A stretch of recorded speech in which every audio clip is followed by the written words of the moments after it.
En el profundo silencio del convento, el sonido de las campanas resonaba como un recordatorio de la entrega absoluta que la joven Beatriz había hecho ante Dios. Su nombre era Beatriz, y sus ojos claros cargaban la serenidad de quien había renunciado al mundo para vivir únicamente por la fe. Desde muy pequeña, Beatriz creía que su misión era la devoción, la oración y la pureza. Llevaba el hábito con orgullo, pues cada hilo de aquella vestimenta representaba una protección contra las tentaciones del mundo exterior. El convento era un lugar de disciplina, donde el tiempo parecía no transcurrir, marcado solo por el amanecer y el atardecer de las oraciones. Sin embargo, detrás de la tranquilidad de los muros blancos, existía un peso oculto, un secreto guardado bajo llave que cambiaría para siempre el destino de la novicia. Beatriz no era simplemente una novicia común. Su entrada al convento estaba ligada a una deuda de sangre, un pacto hecho por su familia con personas poderosas que financiaban la institución. La joven nunca supo los detalles, solo obedeció al llamado espiritual, creyendo que era su vocación. Pero en la noche anterior al día en que debía hacer sus votos definitivos, un hombre misterioso, vestido con un traje negro, apareció en la puerta del convento. No pidió permiso, solo entregó una carta sellada a la Madre Superiora, que palideció al leerla. La carta decía que Beatriz no podía concluir sus votos. En su lugar, debía abandonar el convento de inmediato y casarse con un multimillonario influyente, heredero de una fundación que sostenía obras de caridad, pero que escondía intereses mucho más oscuros. Cuando la joven fue llamada a la oficina de la Madre Superiora, sintió que su corazón se agitaba. Nunca había visto a la superiora tan nerviosa. Hija, hay algo que debes comprender. Tu vida no te pertenece solo a ti. Hay deudas que deben pagarse. Beatriz no comprendía. Las palabras sonaban como cuchillos. ¿Cómo podía ser obligada a romper su promesa a Dios? Llorando en silencio, escuchó el resto de la revelación. Si no aceptaba el matrimonio, la fundación retiraría todos los recursos del convento, dejando a decenas de huérfanas sin techo ni futuro. Era un chantaje cruel. El convento que la había acogido, las niñas que dependían de aquella casa, todo estaba en sus manos. Entre lágrimas, Beatriz caminó hacia la capilla y se arrodilló ante el altar. Su cuerpo temblaba, su fe vacilaba. La cruz frente a ella parecía demasiado pesada para cargar. Señor, si este es el camino, muéstrame cómo no perderte en medio del mundo, susurró en oración, mientras sus lágrimas caían sobre el mármol frío. Era la promesa de la fe contra el peso del secreto revelado. Por primera vez, Beatriz sintió que el cielo estaba en silencio y que el destino, implacable, golpeaba a su puerta. La campana de medianoche anunció que su vida de novicia llegaba a su fin, no por su propia voluntad, sino por la imposición de fuerzas mayores. Afuera, una limusina negra la esperaba, como si el mundo secular hubiera venido a buscarla sin derecho a elección. La joven sabía que, al cruzar aquella puerta, dejaría atrás la pureza de su promesa y entraría en un camino desconocido, marcado por un matrimonio forzado, donde su fe sería puesta a prueba frente a un hombre que no creía en nada más que en el poder y la riqueza. Beatriz sentía cada paso como si fuera el último dentro del convento.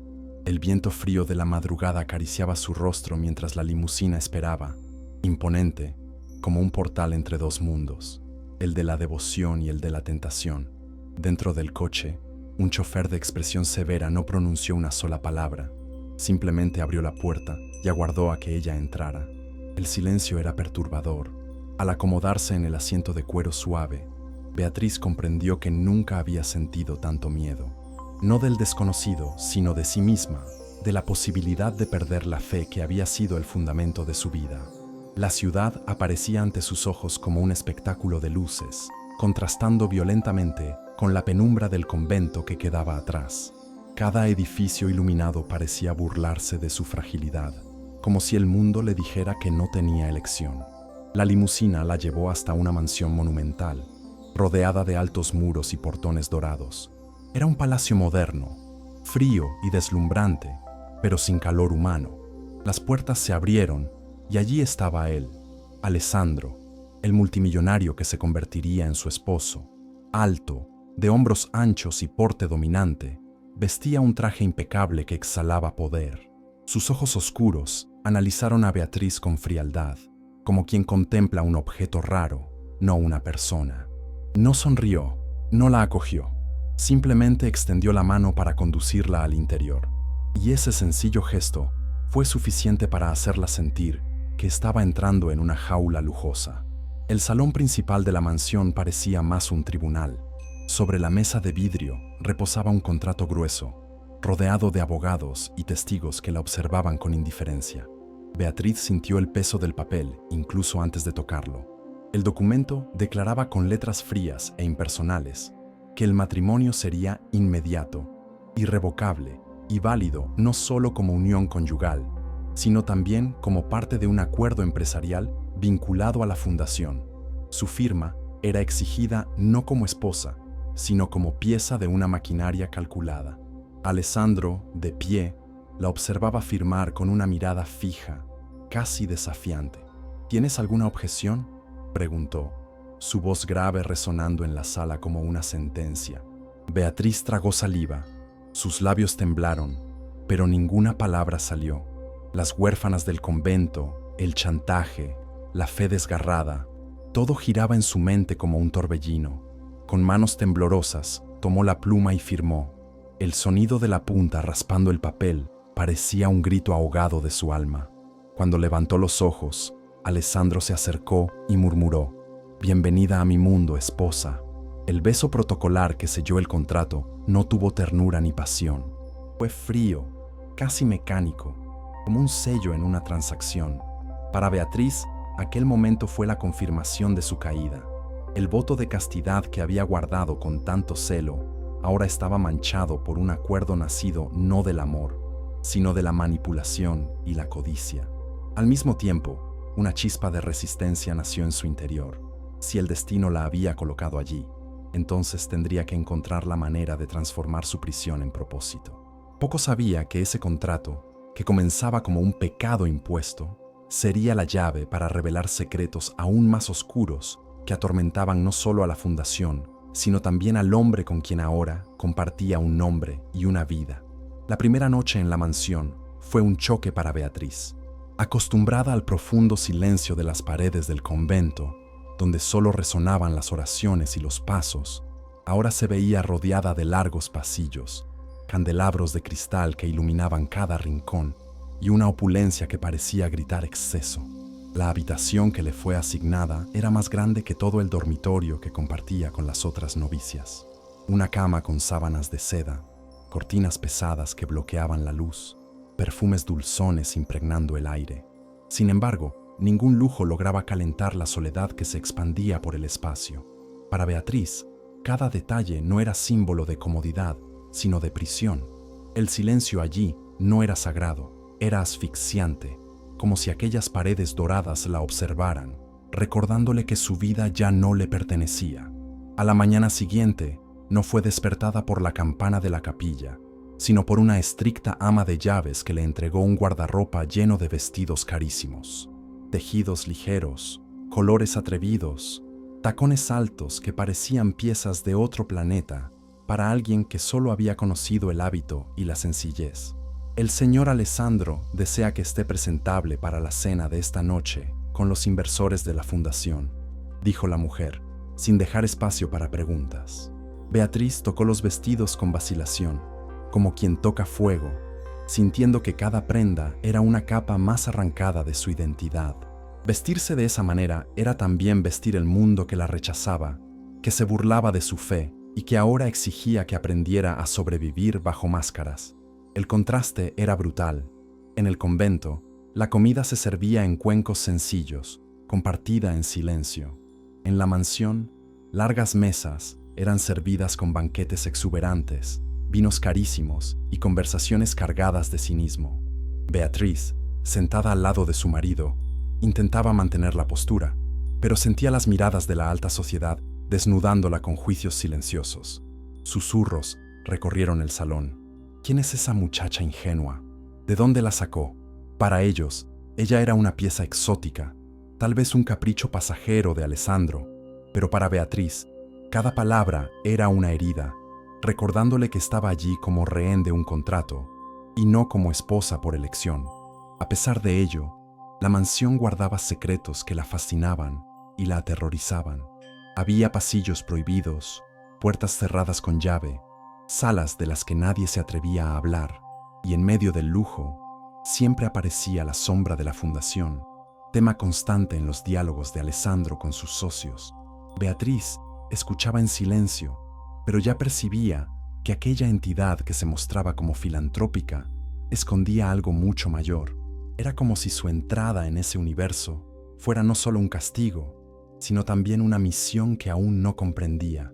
En esa violenta transición del claustro al lujo, Beatriz comenzó a darse cuenta de que su fe sería puesta a prueba en niveles que jamás había imaginado.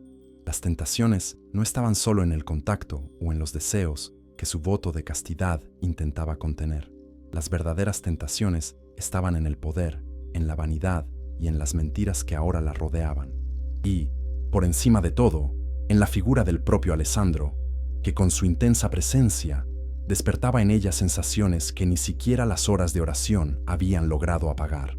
Beatriz, aún perdida entre la memoria del claustro silencioso y la rutina imponente de la mansión, comenzó a sentir en el corazón la colisión inevitable entre dos mundos. Era como si cada gesto, cada palabra, cada mirada le recordaran que su vida ahora estaba en terreno profano. Alessandro, por su parte, no hacía el menor esfuerzo en ocultar su desprecio por la fe que ella llevaba en el corazón.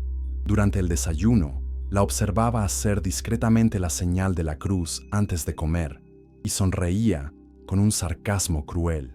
¿De verdad crees que alguien escucha tus oraciones, Beatriz?, murmuraba, alzando una copa de vino a primera hora, como si el día no tuviera reglas. Para él, la religión no era más que una invención para aprisionar a los débiles, y nunca perdía la oportunidad de recordárselo. En cada encuentro, la distancia entre ellos parecía crecer, pero era justamente esa tensión la que encendía los momentos que compartían. Beatriz sentía su presencia como una tormenta, fuerte, inevitable, peligrosa. Alessandro caminaba por la mansión con la seguridad de quien sabe que es dueño del mundo, y su voz grave siempre parecía traer una verdad amarga que desafiaba todo en lo que ella creía. Para él, Dios no era más que un silencio conveniente, un fantasma inventado para justificar renuncias. Para ella, Dios era lo único que le quedaba, el único refugio frente a la nueva vida que le había sido impuesta. Las discusiones comenzaron a hacerse frecuentes. Alessandro provocaba y ella respondía con firmeza, aunque temblara por dentro. La fe es la única razón por la que aún estoy de pie, dijo una noche, durante una cena en la que él se burlaba de las oraciones que ella insistía en mantener antes de dormir. El multimillonario se inclinó sobre la mesa, sus ojos ardían como brasas, y replicó con frialdad: «La única razón por la que estás de pie es porque yo lo permito. Lo demás son ilusiones que no salvan a nadie». Aquellas palabras la hirieron, pero también despertaron algo nuevo, una chispa de desafío, un deseo de demostrar que su fe no era debilidad, sino fuerza. Incluso en sus momentos de mayor cinismo, Alessandro parecía intrigado por la convicción de Beatriz. Veía en ella algo que jamás había encontrado en ninguna otra mujer que hubiera pasado por su vida. Una resistencia inesperada, una mirada que no se inclinaba ante su poder. Lo que empezó como burla comenzó a convertirse en curiosidad. Y, aunque nunca lo admitiría, en algunos instantes se sentía pequeño frente a la serenidad que ella llevaba en el corazón.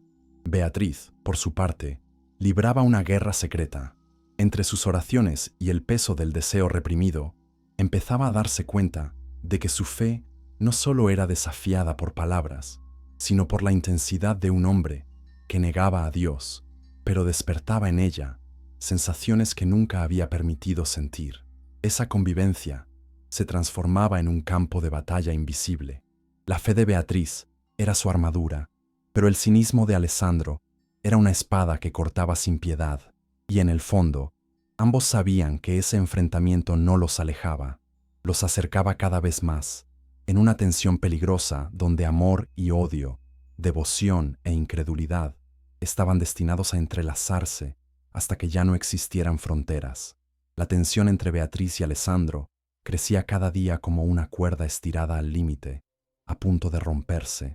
El voto de castidad que ella llevaba como escudo comenzaba a ser puesto a prueba en situaciones inesperadas, en gestos sutiles y en momentos en los que el cuerpo traicionaba a la mente. Alessandro parecía saber exactamente dónde tocar, cómo provocar, cómo probar la resistencia de aquella joven que se esforzaba por mantener los ojos fijos en lo alto, pero que ya no lograba ocultar el temblor de sus manos ante su presencia. No necesitaba palabras atrevidas, bastaba acercarse, dejar que su voz grave rozara los oídos de ella, o sostener su mirada con una intensidad ardiente que quemaba como fuego. En una noche de gala, Beatriz fue obligada a acompañarlo a una cena de negocios. Vestida con un vestido de seda que la incomodaba, pero que la hacía deslumbrante a los ojos de todos, sentía la piel arder bajo las miradas ajenas. Alessandro, al notar su incomodidad, se inclinó y murmuró: «Te vistes de santidad, pero naciste para que todos te vean».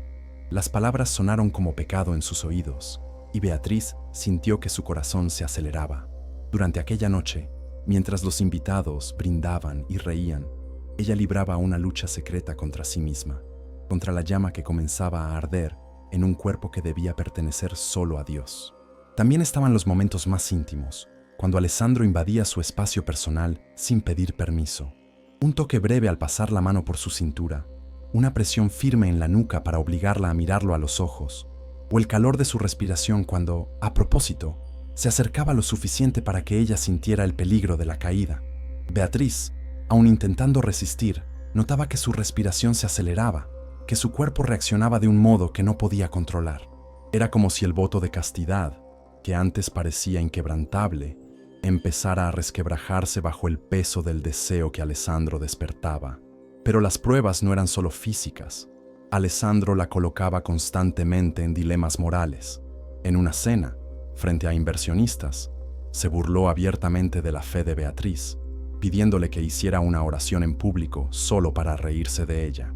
Beatriz, con el rostro en llamas, cerró los ojos y oró en silencio, ignorando las risas que resonaban alrededor de la mesa.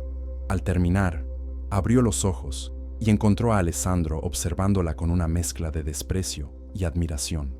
«Eres terca, muchacha», dijo en voz baja, «y tal vez por eso no consigo apartar mis ojos de ti».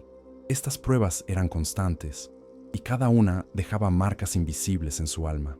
Beatriz ya no sabía si luchaba contra Alessandro, contra el mundo o contra sí misma. Lo que sí sabía era que algo dentro de ella cambiaba cada día, que su fe seguía siendo su luz, pero que ahora se entrelazaba con algo humano, terrenal, peligroso. La tentación no era solo un enemigo, era un espejo, mostrándole un lado de sí misma que jamás había conocido. Y en la mirada de Alessandro, por más cínica que fuera, comenzaba a surgir un fuego distinto, no solo de provocación, sino de un deseo que se mezclaba con curiosidad, respeto y algo que él mismo no quería admitir: fascinación. Beatriz ya había entendido que Alessandro no era simplemente un hombre frío y cínico, sino alguien marcado por sombras que nadie se atrevía a mencionar. Poco a poco, entre provocaciones y silencios, fragmentos de su pasado comenzaron a surgir, como piezas de un rompecabezas que revelaban la verdadera razón detrás de su incredulidad en la fe. Una noche, en un raro momento de vulnerabilidad, él la encontró rezando en el jardín de la mansión. La luz de la luna bañaba su rostro y Alessandro, en silencio, la observó durante unos instantes antes de interrumpir con una voz cargada de algo que sonaba más a dolor que a burla. ¿De verdad crees que Dios escucha eso? Si Él lo hiciera, mi vida no habría sido destruida. Beatriz no respondió de inmediato. Solo lo miró con la serenidad que siempre llevaba consigo. Fue entonces cuando Alessandro, entre sorbos de whisky, comenzó a hablar.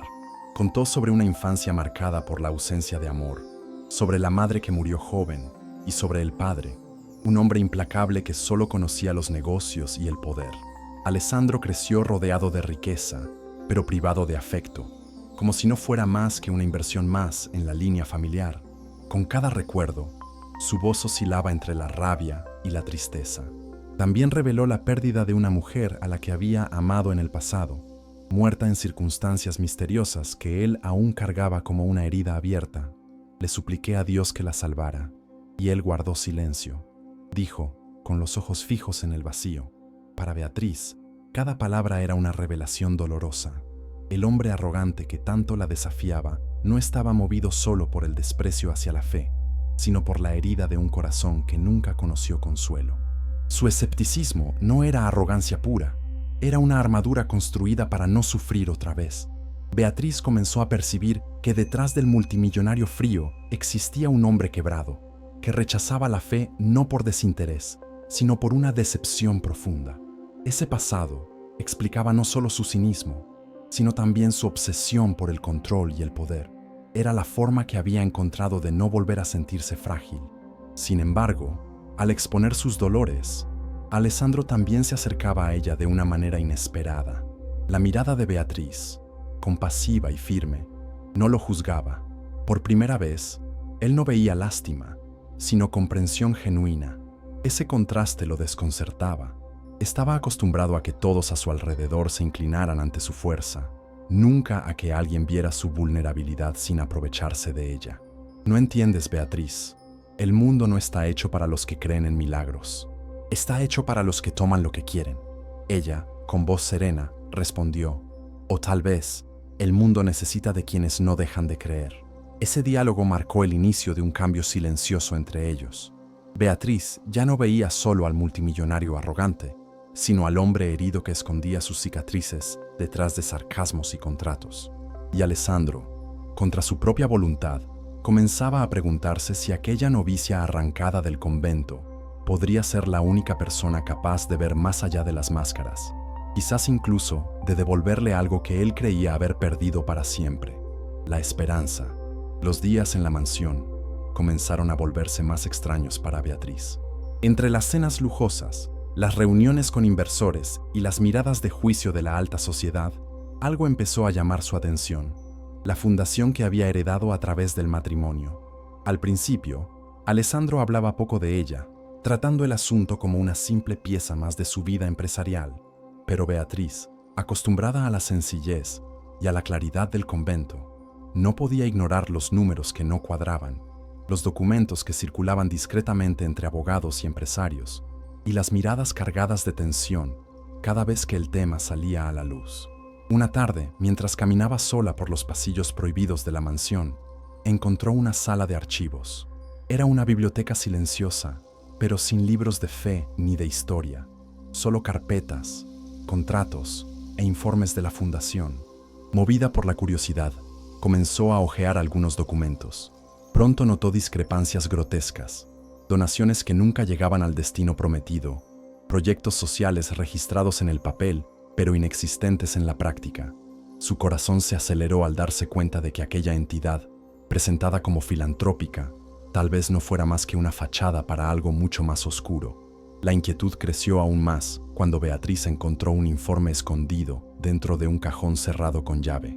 El documento describía enormes gastos en centros de acogida, pero no había registros concretos de dónde estaban ni de quiénes eran los beneficiarios. Las cifras eran exorbitantes, y todo estaba firmado por personas cuyos nombres ella jamás había escuchado. También había menciones vagas a programas de tránsito y transferencias de emergencia, términos fríos que no correspondían con el lenguaje de la caridad. Era como si estuviera frente a un código, algo cuidadosamente disfrazado. Asustada, Beatriz llevó el asunto a Alessandro. Sin embargo, en lugar de recibir respuestas claras, encontró solo frialdad y evasivas. «Eso no es asunto tuyo», dijo él, cerrando la carpeta delante de ella. «Aprende a no meter la nariz donde no debes». Pero la rigidez en su voz sonaba más a miedo que a autoridad. A partir de ese momento, Beatriz tuvo la certeza de que había algo terrible detrás de esa institución. La fundación, que se suponía debía sostener huérfanos y proyectos de ayuda, escondía un propósito oscuro, y su corazón ya sospechaba la verdad. El dinero financiaba crímenes. Ese descubrimiento fue como una llama que reavivó la determinación en su alma. Por primera vez, Beatriz sintió que quizá el destino la había sacado del convento, no solo para ponerla a prueba, sino para colocarla exactamente donde era necesaria. Su misión ya no era únicamente soportar un matrimonio impuesto o mantener su fe en medio del cinismo de Alessandro.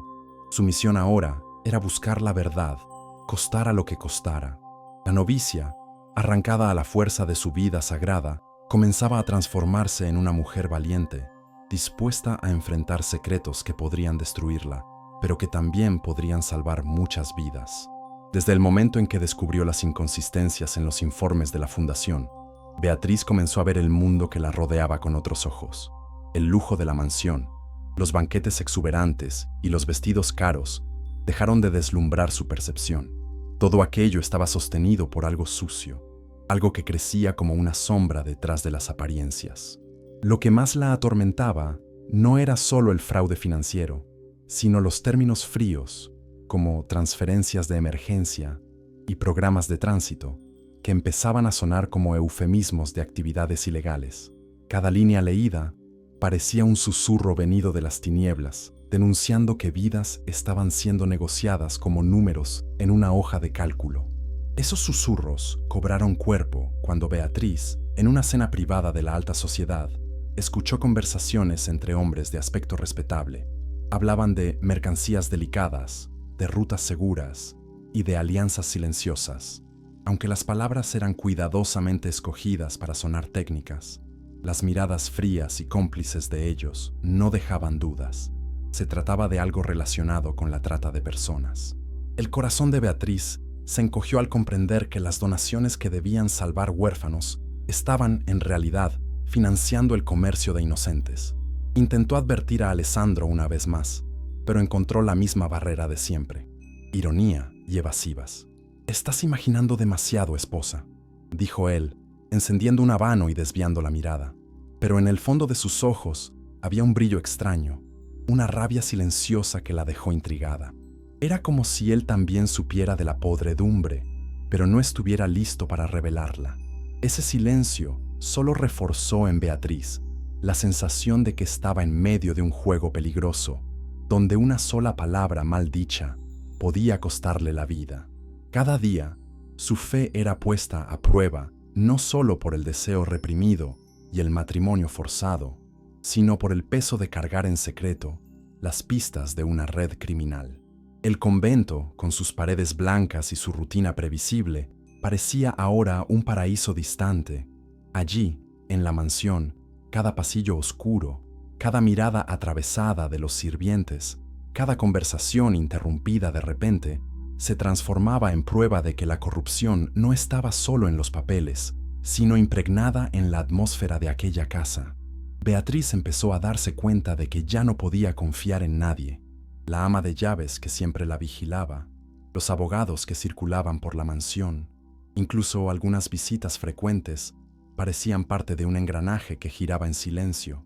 Los susurros estaban en todas partes, en los informes, en las conversaciones, en las miradas, y en el fondo, lo que más la asustaba era la certeza de que se estaba acercando a algo que ya no podía ser ignorado. No se trataba solo de una fundación corrompida, era una red de poder tan profunda que podía devorar a cualquiera que se atreviera a denunciarla. La vida de Beatriz se había transformado en una cuerda floja.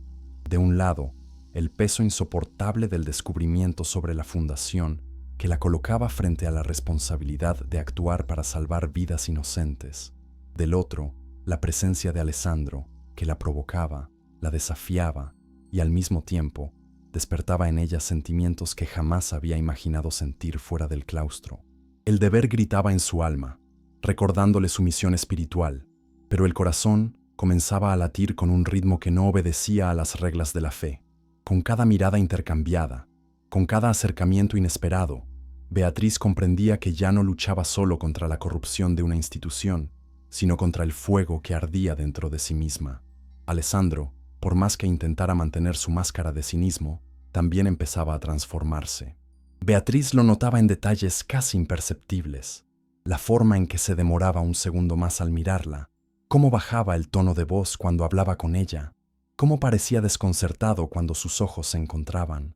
El hombre que se burlaba de su fe, que trataba el matrimonio como un contrato, ahora mostraba fisuras en su armadura. Había noches en las que la acompañaba en silencio, mientras rezaba en el jardín, fingiendo indiferencia, pero incapaz de alejarse. Y, aunque nunca lo admitiría, sus provocaciones ahora venían cargadas no solo de sarcasmo, sino también de una necesidad de estar cerca de ella. Ese dilema desgarraba a Beatriz. La fe le enseñaba que el amor debía nacer puro, bendecido, y no surgir en medio de chantajes y contratos fríos. Pero, al mismo tiempo, había en Alessandro algo que la atraía de forma inexplicable. No era solo deseo físico, aunque éste se volvía cada vez más difícil de contener, sino un llamado a ver en él al hombre herido que intentaba ocultar su dolor tras la arrogancia. El deber le pedía mantenerse fuerte, mantenerse distante y concentrada en desenredar la red de corrupción. Pero el corazón, frágil y humano, imploraba por una caricia, por un gesto de ternura que la liberara de la soledad que cargaba desde que dejara el convento. Una noche, después de otra reunión tensa sobre la fundación, Alessandro entró en su habitación sin golpear. Beatriz se levantó asustada, pero antes de que pudiera decir algo, él solo la miró en silencio. No había sarcasmo, no había ironía, solo una mirada cansada, vulnerable, casi suplicante. Fue en ese instante que Beatriz comprendió que él también libraba su propia guerra interna, entre el deber de mantener el control y el deseo de entregarse. La tensión entre ellos se volvió insoportable, como si una fuerza mayor los empujara el uno hacia el otro. Y, aunque Beatriz luchara por mantener la distancia, su cuerpo y su alma ya sabían que el camino entre amor y deber estaba a punto de cruzarse en un punto sin retorno. La noche estaba sumida en silencio cuando todo ocurrió. Beatriz se había refugiado en la biblioteca de la mansión, uno de los pocos lugares donde podía respirar entre los pasillos de lujo que se le antojaban jaulas doradas. Hojeaba un libro antiguo, intentando encontrar en el papel impreso la serenidad que antes hallaba en las escrituras del convento. Pero su mente no estaba allí. Estaba llena de recuerdos de Alessandro, sus miradas intensas, sus provocaciones que oscilaban entre la crueldad y el deseo, y sobre todo aquel silencio reciente, cargado de algo que la había dejado confundida. El corazón de la novicia latía con más fuerza, como si presintiera que algo estaba a punto de romper la frágil línea que separaba la fe de la tentación. Fue entonces cuando él apareció, sin aviso, abriendo la puerta lentamente. Alessandro entró en el ambiente con pasos firmes, pero esa noche no había arrogancia en su mirada. La observó durante algunos segundos, como si luchara contra algo dentro de sí mismo, hasta que finalmente rompió el silencio. «Logras sacarme de control, Beatriz. Y lo odio». Ella, sorprendida, intentó responder, pero su voz falló. El hombre que siempre se burlaba de su fe ahora parecía despojado de sus máscaras, revelando la vulnerabilidad de quien ya no sabía dónde terminaba el cinismo y comenzaba el deseo. Alessandro se acercó lentamente, cada paso resonando como un trueno en el pecho de Beatriz. Ella retrocedió hasta apoyarse en la estantería, el libro cayendo de sus manos como símbolo de una batalla que ya no podía luchar. «Dime que me vaya y lo haré», murmuró él, con su voz grave que sonaba a la vez como promesa y amenaza. Pero las palabras no salieron. Beatriz, paralizada entre el miedo y la entrega, solo lo miraba, sintiendo el aire enrarecido entre los dos. Fue entonces cuando Alessandro, incapaz de resistir, sostuvo suavemente el rostro de ella entre sus manos y la besó. El beso no fue frío ni protocolar como el del contrato. Fue intenso, profundo, cargado de un deseo contenido durante noches interminables. Para Beatriz, fue como si el mundo entero se derrumbara y al mismo tiempo se reconstruyera en un solo instante. Su mente gritaba recordándole el voto de castidad, el altar, la promesa hecha a Dios, pero su cuerpo ardía, respondía con fervor, como si aquel toque fuera lo único capaz de devolverle la vida. La pureza que había protegido con tanto celo se rompió en silencio, no como pecado, sino como revelación, la certeza de que estaba hecha de carne, de alma y de amor. Cuando los labios se separaron, Beatriz estaba sin aliento, el corazón desbocado como nunca antes. Alessandro la miraba con los ojos oscuros encendidos, y en su voz había algo que jamás había confesado. Nunca he besado a nadie así, como si mi vida dependiera de ello. Ella, temblorosa, llevó la mano a los labios, sintiendo aún el calor del gesto que lo había cambiado todo. Ya no había vuelta atrás. El voto estaba roto, y con él las certezas que la habían sostenido hasta entonces. El beso, nacido de la tentación, ahora la colocaba frente a un dilema mayor. ¿Podría existir amor verdadero en medio de un matrimonio forzado y de una trama de corrupción? La respuesta aún no estaba clara, pero en ese instante Beatriz comprendió que su misión no sería solo sobrevivir a aquel destino, sería enfrentarse a sí misma, a su fe y al amor que comenzaba a crecer donde jamás debería haber florecido. El beso había derrumbado el muro que separaba a Beatriz de Alessandro, pero también había abierto las puertas a una nueva y dolorosa verdad. Ya no existía solo la tensión entre la fe y el deseo, ahora estaba la sombra de la corrupción que envolvía a la fundación, flotando sobre ellos como una tormenta a punto de estallar. Fue en una mañana gris, mientras hojeaba más documentos escondidos en una carpeta olvidada, cuando Beatriz encontró pruebas irrefutables. Eran informes cifrados, pero lo bastante claros para revelar una realidad cruel. La fundación no solo desviaba recursos, sino que financiaba una red internacional de trata de personas. Niños y adolescentes eran arrancados de sus hogares bajo el pretexto de proyectos sociales para nunca regresar. El impacto hizo que su cuerpo temblara. Sintió náuseas, lágrimas corrieron por sus ojos y por un instante deseó volver a ser la novicia enclaustrada, protegida por los muros del convento. Pero la verdad no podía ser ignorada. Su corazón clamaba por las huérfanas en riesgo, por las niñas que ya habían desaparecido, por los susurros de dolor escondidos entre las líneas de aquellos informes. El deber espiritual que creía haber dejado atrás renacía ahora con más fuerza que nunca. Había sido arrancada de la vida religiosa, pero Dios la había colocado exactamente donde debía estar, en el centro del enemigo. Cuando decidió confrontar a Alessandro con aquellas pruebas, esperaba encontrar negación, ira o sarcasmo, pero lo que encontró fue algo aún más sorprendente: complicidad. Él ya lo sabía. Alessandro no solo estaba al tanto de la podredumbre detrás de la fundación, sino que la investigaba en silencio, esperando el momento adecuado para actuar. ¿Crees que no me di cuenta de las manos sucias que heredamos junto con este dinero?, dijo él, con la voz cargada de una furia contenida. Mi familia construyó un imperio con una fachada de filantropía, pero lo que lo sostenía todo era la peor forma de esclavitud moderna. No entré en este matrimonio solo por presión, Beatriz. Necesitaba a alguien desde dentro, alguien que pudiera ver lo que yo ya no lograba ver solo. Beatriz se quedó sin palabras. La revelación sacudió todas sus certezas. Hasta entonces, había creído estar sola en esa lucha, pero ahora descubría que el mismo hombre que tanto la desafiaba también era enemigo de esa red. No era coincidencia, no era casualidad. Sus vidas habían sido entrelazadas para algo mayor. Pero Alessandro, a diferencia de ella, no cargaba fe ni compasión. Su motivación era la venganza.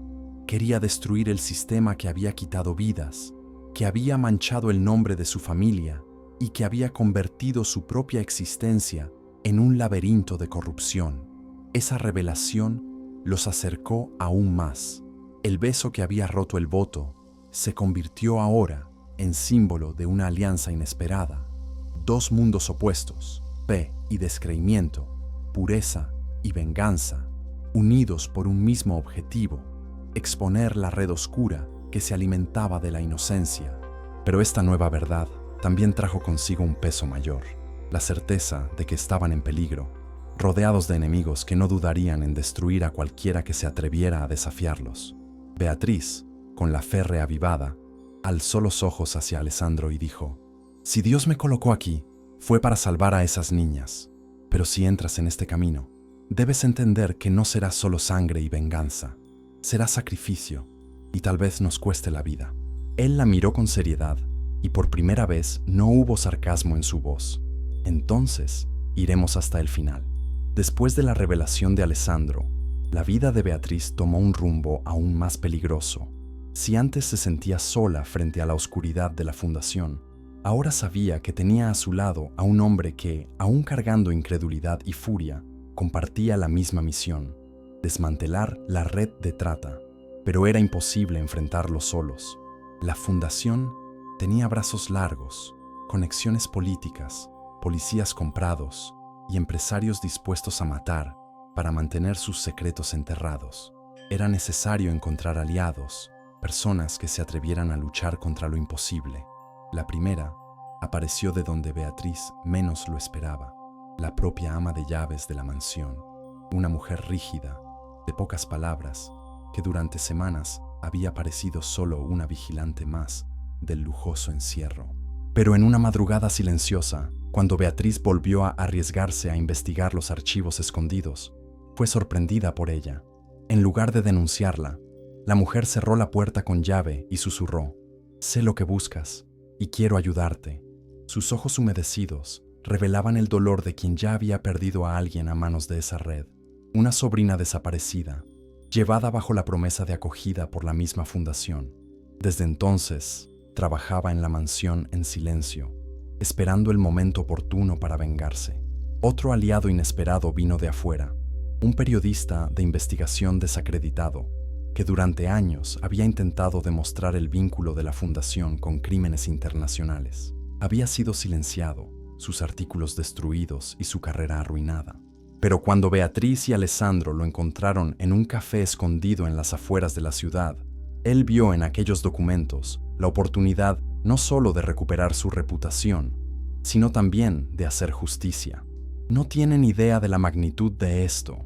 Estamos hablando de una red global, dijo ajustándose las gafas y recogiendo los papeles con manos temblorosas. Incluso dentro del círculo de poder de Alessandro surgieron aliados. Uno de los abogados de la familia, desde hacía tiempo incómodo con las prácticas ilegales que presenciaba, ofreció información secreta a cambio de protección. «Ya no consigo dormir sabiendo lo que esconden estos contratos», confesó en voz baja mientras entregaba una carpeta con registros de transferencias ilegales. Cada nombre, cada cifra, cada firma era una pieza que completaba el rompecabezas del horror. Esos aliados formaban un ejército silencioso, cada uno movido por sus propios dolores, culpas y pérdidas. Para Beatriz, era la prueba de que Dios no la había abandonado. Estaba enviando personas, como ángeles ocultos en medio de la corrupción, para ayudarla a cumplir su misión. Alessandro, en cambio, lo veía con pragmatismo. Ellos no son ángeles, son piezas, y debemos usarlas con inteligencia. Pero incluso él sabía, en el fondo, que sin esos inesperados compañeros, no tendrían ninguna oportunidad contra el imperio sombrío de la fundación. Con cada aliado, también aumentaba el riesgo. Beatriz sabía que, si los descubrían, no habría misericordia. Pero dentro de ella crecía la convicción de que ya no luchaba solo por sí misma, ni solo por Alessandro. Luchaba por cada niña desaparecida, por cada inocente convertido en número en una hoja de cálculo. Y esa misión, aunque peligrosa, ya comenzaba a unir corazones y destinos de una manera que ningún contrato forzado jamás habría logrado. Los descubrimientos y las alianzas habían transformado a Beatriz en una mujer completamente distinta de la novicia que un día vivió enclaustrada en el convento. Si antes su fe estaba hecha de silencio y obediencia, ahora se convertía en una llama que ardía en medio de la oscuridad, guiándola por un camino en el que cada paso exigía valentía. Pero ese mismo camino la obligaba a hacer sacrificios que desgarraban su alma. Por primera vez, Beatriz sintió que la pureza de sus votos ya no le pertenecía. Su cuerpo, antes consagrado al altar, ahora se entregaba al calor de Alessandro. Su corazón, que debía latir solo para Dios, ahora palpitaba descompasado ante un hombre marcado por la incredulidad. Y, aún así, no sentía únicamente pecado, sino propósito. Cada vez que se arrodillaba en oración, lágrimas caían de sus ojos. No por arrepentimiento, sino por angustia. Se preguntaba si estaba traicionando su fe o si, en realidad, estaba cumpliendo un llamado mayor: ser instrumento de Dios en medio del caos. Su lucha ya no era solo contra tentaciones carnales, sino contra la culpa que la consumía. Y sin embargo, era esa misma fe la que la fortalecía frente a la red de poder que amenazaba con matarla en cualquier momento. Era como si Dios la pusiera a prueba, exigiéndole no solo la renuncia a la inocencia, sino también el sacrificio de su propia paz espiritual en nombre de un bien mayor. Alessandro percibía su conflicto, aunque no comprendiera su devoción. Hubo una noche en que la encontró llorando en la capilla de la mansión, arrodillada ante una pequeña cruz que ella misma había traído escondida. Se acercó en silencio, y por primera vez no se burló. Simplemente se quedó a su lado, respetando el momento. Cuando ella levantó los ojos llenos de lágrimas, Alessandro murmuró: «Me enseñas a creer sin darte cuenta, pero a veces pienso que tu fe te destruye tanto como te fortalece». Esas palabras quedaron grabadas en la mente de Beatriz. ¿Sería cierto? ¿Su fe era luz o era carga? Con cada nuevo paso en la lucha contra la fundación, tenía que desprenderse más de la vida que alguna vez tuvo. La novicia que había hecho votos de castidad había muerto, y en su lugar había nacido una mujer que cargaba tanto la cruz como el fuego de un amor prohibido.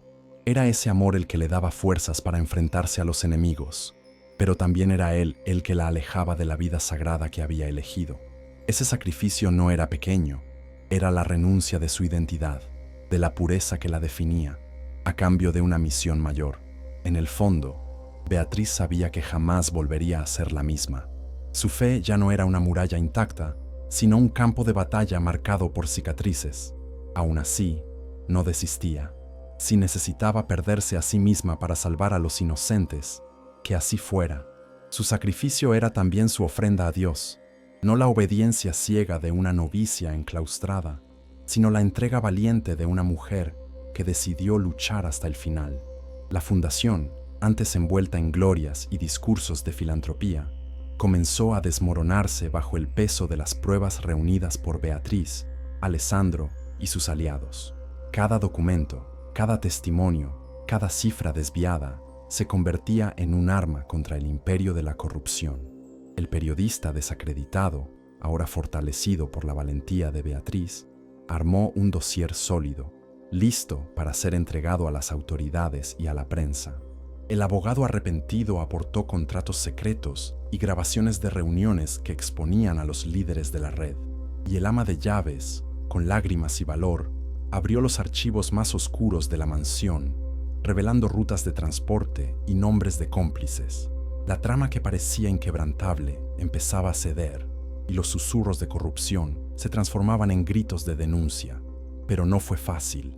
A cada paso surgían amenazas más intensas, teléfonos intervenidos, persecuciones silenciosas e incluso atentados velados contra Beatriz, que por poco escapó de una emboscada en una carretera desierta.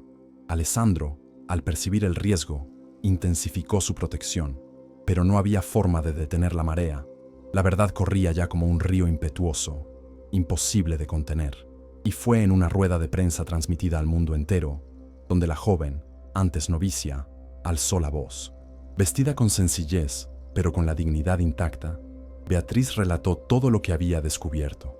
Denunció nombres, describió métodos, mostró pruebas incontestables. Su voz temblaba, pero no de miedo, sino de indignación y compasión por las víctimas invisibles que finalmente tenían rostro y voz. A su lado, Alessandro se mantuvo en silencio, permitiendo que fuera Beatriz la protagonista. Sabía que aquella lucha no era solo suya, sino sobre todo de ella. El hombre que un día la miró como un objeto contractual, ahora la contemplaba como líder, como llama viva que iluminaba incluso su incredulidad. En el clímax de la rueda de prensa, Beatriz declaró con firmeza: «Fui arrancada de una vida de silencio y oración para ser arrojada a un matrimonio forzado. Pero descubrí que mi deber no era solo con mis votos, sino con la verdad. Y la verdad es esta: esa fundación, sostenida por dinero y poder, estaba comprando y destruyendo vidas. Hoy, en nombre de la fe, en nombre de la justicia y en nombre de las niñas que no pudieron hablar, digo basta». La sala explotó en murmullos, las cámaras lanzaron destellos incesantes y las autoridades no pudieron seguir ignorando lo que estaba frente a ellos. Se dictaron órdenes de arresto, se congelaron patrimonios y los principales líderes de la red comenzaron a ser perseguidos. La victoria no fue solo legal o política, fue moral y espiritual. El valor de una mujer que un día se prometió al silencio del convento ahora resonaba en el mundo entero. Para Beatriz no había triunfo personal, había alivio, dolor y sacrificio. Sabía que aún quedarían heridas, víctimas no encontradas, memorias de sufrimiento que no podían borrarse. Pero ese día tuvo la certeza de que su sacrificio no había sido en vano. El voto de castidad se había perdido, la inocencia se había quebrado, pero en su lugar había nacido algo mayor, la convicción de que Dios no estaba encerrado entre las paredes de un convento, sino presente en cada acto de valentía para defender a los indefensos. Después de la denuncia pública, la vida de Beatriz y Alessandro jamás volvió a ser la misma. La fundación fue desmantelada, los involucrados juzgados y castigados, y las niñas rescatadas encontraron por fin acogida en nuevos hogares, libres de las cadenas invisibles que las aprisionaban. Pero en la intimidad de la mansión surgía un nuevo desafío: redefinir el matrimonio que había nacido de un contrato frío y que, en medio del dolor, se había transformado en misión.